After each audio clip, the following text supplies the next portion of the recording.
Tutuuse okubagiza eri eggwanga lyonna n'okubategeeza nti amawulire ge tuleese si ga ssanyu wabula ga nnaku ag'okufiibwako mukulu waffe Paul Kato Lubwama. Tusaasira famire naye ne tusaasira n'eggwanga lyonna. Abali mu performing arts mufiiriddwako munywanyi wammwe abaagalira ddala ate nga ayagala nnyo n'omulimu gwe. Nze nfiiriddwako muganda wange ate mukwano gwange Kato. Nabaddeko naye eggulo, nali naye olunaku luli, nali naye ku Lwokutaano nga buli lunaku mulabako. Naye nga bambi aba n'ebibye byagoba, but he wanted to confide in someone. Ajja n'agamba abantu tebantegeera naye ontegeera. For me nze kyensobola okulumwa nti the last time lwe namumeeti nze yesterday, for the first time in my life, lwe namuwadde eddakiika entono. Tezaaweze na ddakiika 5. Ate nga yazze yabadde n'eddoboozi sawuti sigiwulirangako. Kuba Kato bulijjo bwajaga brother naakugamba yaga brother nyina ekyokugamba. Ngamba kiki Kato? Gwosibye ssente ne mugaate ssente ki? Nyina gye mbaddeeyo ne baŋŋamba ompandiikira proposal eri mu technology. Nyina millions za dollars. Ne muganga ngenda kutandika. Ne muganga Kato saagala ojje wano ng'obuukabuuka. Ani agambye? Nyina gwe nsanze omusajja akumanya ali mu technology. Bwe mba nnimba mukubira essimu ne mukubira na Kato musanze mu banka ne naŋŋamba ampaddeyo ne ku ssente. Abantu banjagala ne mugakata abantu bakwagala abakwagala bakwagalira ddala. Kyenva mugamba nti kale kamukubire. Ne munnange ngenda mangu n'emmotoka yange teriiwe egenze kukima mwana ku ssomero. Ne kaŋŋende mweno.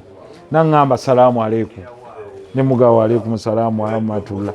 Era gabeera yonna Kato nga mugana naye Kato ogenze kufanga toli musiraamu naŋŋamba. Pozi wangamba taatu omuto wa Nabbi Muhammad sallallahu alaihi wasallam Abu Talib oyo yafa si musiraamu nti naga yali ayagala nnyo omwana we nkwagala nnyo naye awusizze.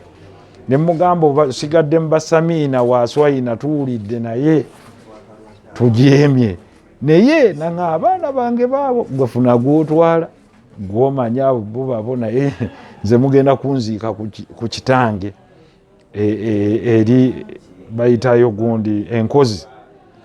So kwe kukulama kwa Kato azze abyogera. Naye nali naye ku Lwokutaano ne tulya ffenna. Nembeera naye ku Mande. Nendya naye nafuna ekifu ky'enkoko nanga tukibejjulemu 2 ne muwa naali nange nendi. Ne muga kati Kato ogamba ki? Kirala kye ngamba. Naye waliwo omuntu eyajja nandistructinga ne tutandika okunyumya. Kati Kato nanga mbadde nsaba nkusiibule mukama wange. Ne muga Kato ire n'enkyo ojja kukola ki? Ojja kundaba kyava ngamba. Mukama wange tompangako budde butono nga buno. Naye oyo ani oyo akwagala ennyo gwoyaga omwagala okusinga ne mugaateri n'ensituka ne nga mukama wange kankuse nanga assalaamu aleikum. N'atereeza akakooti ke ne mugaha Kato waleese akagatto k'amaanyi.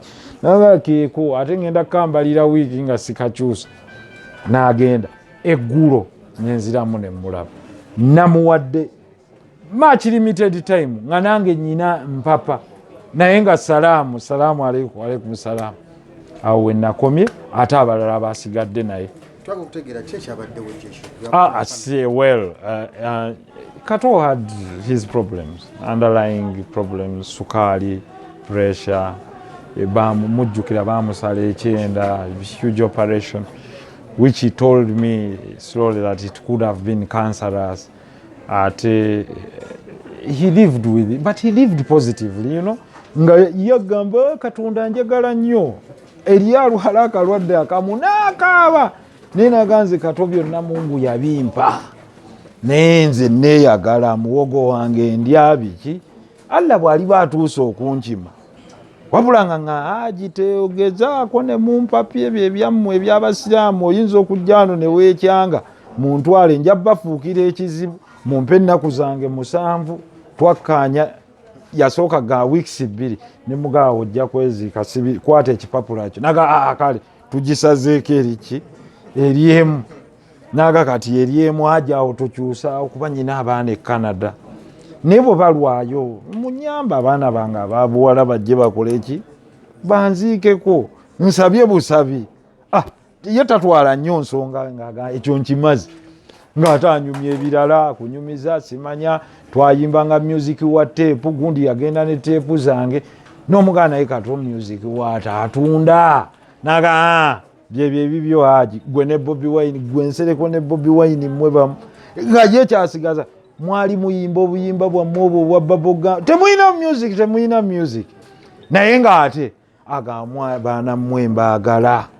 That's Kato has a love-hate relationship. Ng'ayinza okusanga awo n'agamba naye nga leero tonsimayiringidde bulungi nakoze eki n'omuka Kato tolina kye wakoze kati nsimayiringira ompe ne haga ng'aga ekyo kyenjagala seeka saagala sente siina kyenjagala just onguddeko mu kafuba mmanyi nnyina yanjagala mu bulamu bwange. So Kato has lived his life ng'omulongo ng'agamba okuva lwe yafiirwa muganda we yewaswa he didn't remain the same.